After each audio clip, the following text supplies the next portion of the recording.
Thank you everyone and welcome to Voices for AccessUVA.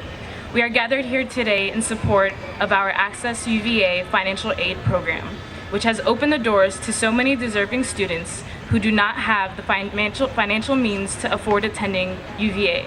But recent cuts and changes to the program now have the university saying, "Got the brains, but not the bucks.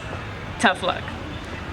Currently, more than 20% of UVA's students receive need-based institutional grants from the program, and specifically 1,300 students from low-income families receive a no-loan financial aid package. This means they have the opportunity to attend UVA without any crushing student debts. AccessUVA has benefited thousands of UVA students, including my colleagues and myself. Thanks.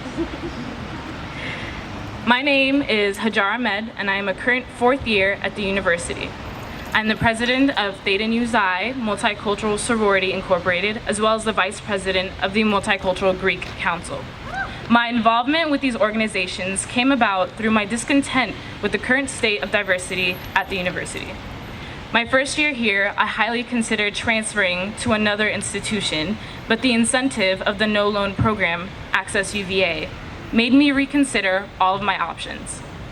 I decided that instead of running from the problem, I would instead stay and commit my efforts into helping resolve the issue at hand. Recently, the Board of Visitors voted to terminate the no-loan portion of this program, which directly impacts the ability of low-income students to attend UVA. For many low-income students, UVA will become simply unaffordable. Students may be saddled with up to $28,000 in loans, which is nearly 2/3 or more of the lowest income students' annual family income. As many of you know, AccessUVA has had a measurable impact on the ability of low-income students and minority students to enroll, persist, and graduate from UVA. Low-income students applying to UVA more than doubled between 2004 and 2009. Since 2004, the university has boosted its enrollment of underrepresented minority students by over 20%. Graduation and retention rates for AccessUVA beneficiaries are nearly identical to other students. These are the results the university should be proud of. We are achieving great outcomes with the university's financial support. Students will not succeed without the university's financial support. Diversity remains a challenge at UVA, and the elimination of the AccessUVA program will only make matters worse. At a university that prides itself for being at the top of every list, we wonder how UVA feels about its placement on this one.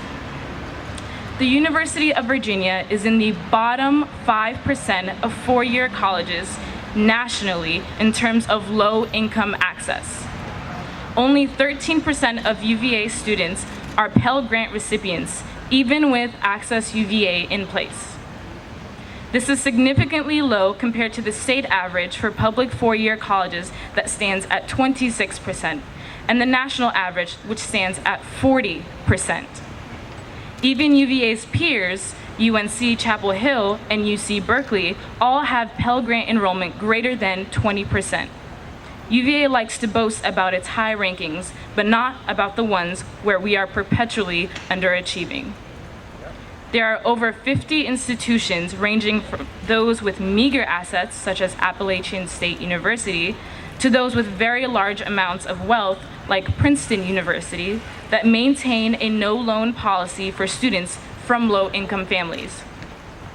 The national trend is geared towards creating these policies and trying to address the growing problem of excessive student loan debt in this country, not backing away from increased affordability. This is the wrong change at the wrong time. The University of Virginia is constantly seen as the example by other institutions. If we cut funding now, other colleges will likely view this as a precedent and follow in UVA's footsteps. This will, as a result, create a domino effect on low-income students nationwide. The question is, Is UVA prepared to deal with the ramifications of its decision and contributing to what will likely be a nationwide issue? Ladies and gentlemen, we have a big problem on our hands. Some may argue that low-income students should be willing to take out $28,000 in loans because of the quality of a degree from the University of Virginia. The fact of the matter is, a bachelor's degree is facing less and less value over the years as the number of college graduates outnumbers the number of jobs available. Graduate school is becoming a necessity. Students then are less likely to be indebted significantly for an undergraduate degree, regardless of the quality of that degree. Should students still choose to attend UVA, burdening them with loans will make it less likely for them to pursue graduate study or public service positions. This, after all, was the driving force behind former President Castine's vision for the program.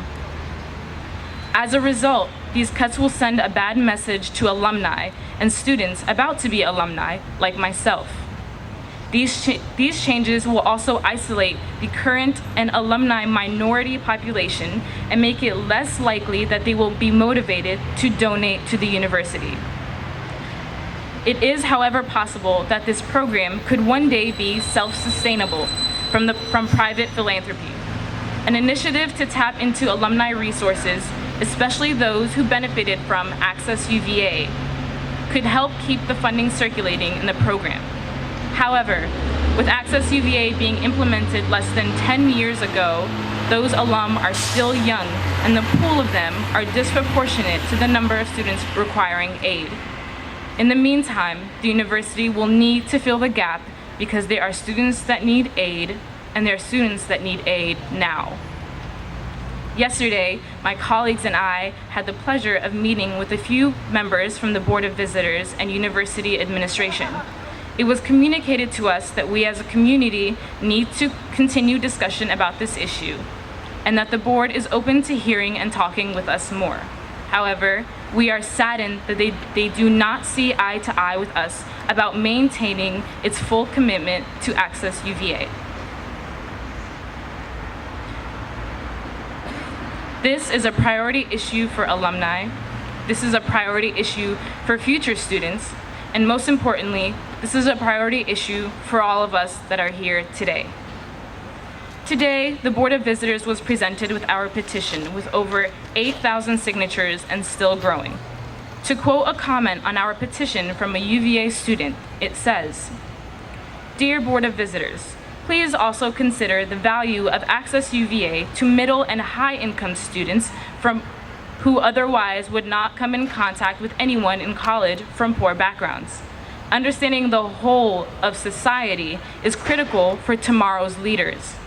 UVA must envision a culture of mutual understanding and future that is less economically polarized. The bottom line of the matter is, the death to the no loan policy discriminates against the poor with significant disproportional rates. Disguising loans as financial aid to the poorest of the poor is despicable. We are the voices of AccessUVA, and we are committed to our cause. We believe that this is not an argument of numbers versus morality, but rather an issue of priority.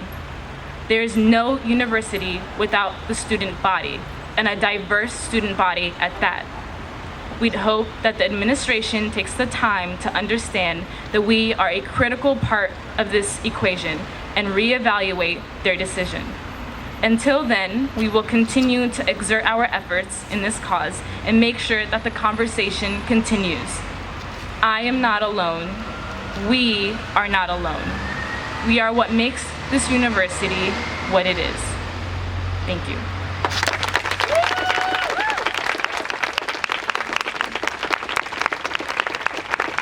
I would now like to present my colleague, Katie Hutto, who will read to us the letter that Blake will read. Our Board of Visitors student representative is reading to the board today.